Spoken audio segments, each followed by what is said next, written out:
Frequently happens, I think, with people. I associate whole periods of time as indicative of certain changes within myself. But mostly I think about the people. And I recall one person rather vividly, not only because he was obviously out of the ordinary, but because I recognize now what a truly beautiful creature he was. And he was a giant, well over 6½ feet tall, with a large egg-shaped head. His eyes were enormous and a very deep sea blue with a hidden expression of sadness, as though contemplating the tragedy of his life as irrevocable. Also, there were times when they appeared gay and sparkling and full of great understanding. They were alive eyes always, and full, and had seen much, and were ever questing. His hair was an exquisite shade of henna red, which he wore quite long like a woman's. He gave it special care, and I can see it reflecting the light from the overhead bulb which hung shadeless in the center of his room, while he sat cross-legged in the center of a big brass bed, fondling his 3 toy Pekingese dogs, who were his constant companions and received greatly of his love. His body was huge, with long arms which ended with thin hands and long tapering fingers whose nails were sometimes silver or green or scarlet. His mouth was huge, was large, and held at all times a slightly idiot smile, and was always painted bright red. He shaded his eyelids green or blue and beaded the lashes with mascara until often they were a good 3/4 of an inch long. He exhibited himself among freaks in sideshows as the only true hermaphrodite in human life, and called himself Elsie John. When I met him, he was in his early 30s. He came originally from somewhere in Germany, and before coming to this country had travailed if you prefer, much of Europe, and could talk for hours of strange experiences he'd had. He was a user of drugs, and although he liked cocaine best, he would shoot up huge amounts of heroin afterward, sitting still like a big, brooding idol. When I first knew him, he was living in a little theatrical hotel on North State Street. It was an old hotel, and in all probability is no longer in existence. Apparently at one time it had been a sort of hangout for vaudeville actors. It was shabby, run down, and the rooms were small and in need of fresh paint. He lived in one of these rooms with his 3 dogs in a big wardrobe trunk. And one of the things I remember distinctly was his standing in front of a long, thin mirror which hung on the wall opposite his bed, applying makeup, carefully working in the powder bases and various cosmetics, creating the mask which he was seldom without. When I met him, I was coming out of a lesbian joint with a couple of friends, and upon seeing him for the first time, was sort of struck dumb. He was so big and strange. It happened that one of the girls knew him, and he invited us up. First, struck dumb, he was so big, It happened that one of the girls, strange, right? It happened that one of the girls knew him, and thank you.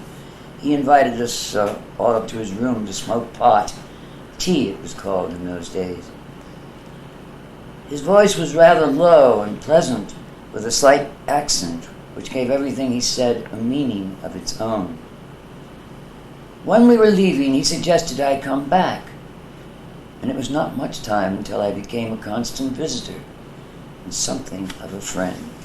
Do you want to hear more of Yes, this? please. I mean, can you do more? It's really for you or, All right. He liked being called Elsie, and later when I introduced him, it was always as Elsie. We began using junk together, and sometimes I would lie around his place for 2 or 3 days.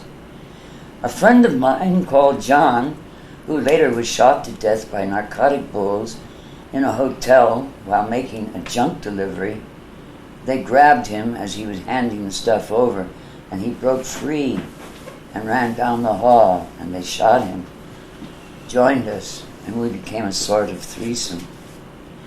Elsie was working an arcade show on West Madison Street, and though junk was much cheaper then than now, he wasn't really making enough to support his habit as he wanted to, and decided to begin pushing.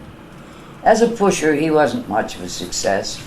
Everybody soon got wise. He wouldn't let you go sick, and per result, much more was going out than coming in.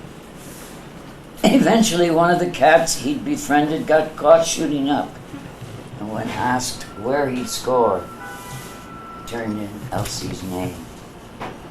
I will never forget the shock and the terror of the moment the door was thrust open and a big red-faced cop kind of shouting, "Police!" shoved into the room, followed by 2 more. One who sort of gasped upon seeing Elsie and then turned to one of the others saying, "Get a load of this degenerate bastard. We sure hit the jackpot this time. This is a queer son of a bitch if I ever saw one. And what the hell are these?" as he became aware of the dogs who had gathered around Elsie and were barking and yipping. "Goddamned lapdogs! What do they lap on you?" he said as he sort of thrust himself toward Elsie. Elsie had drawn himself up to his full height and then suddenly began saying, "I'm a hermaphrodite and I've papers to prove it," and he tried to shove a couple of pamphlets which he used in his sideshow gimmick toward the cop. And meanwhile, one of the others had already found our works and a stash of junk, about ½ an ounce, and was busy tearing Elsie's trunk apart, pulling out the drawers and dumping their contents in the center of the bed. It was when one of the cops stepped on a dog that Elsie began crying.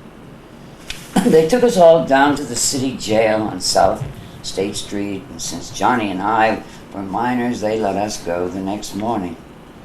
The last time I saw Elsie was in the bullpen, sort of cowering in the corner, surrounded by a group of young West Side hoods who had been picked up the same night we were, who were exposing themselves to him and yelling all sorts of obscenities.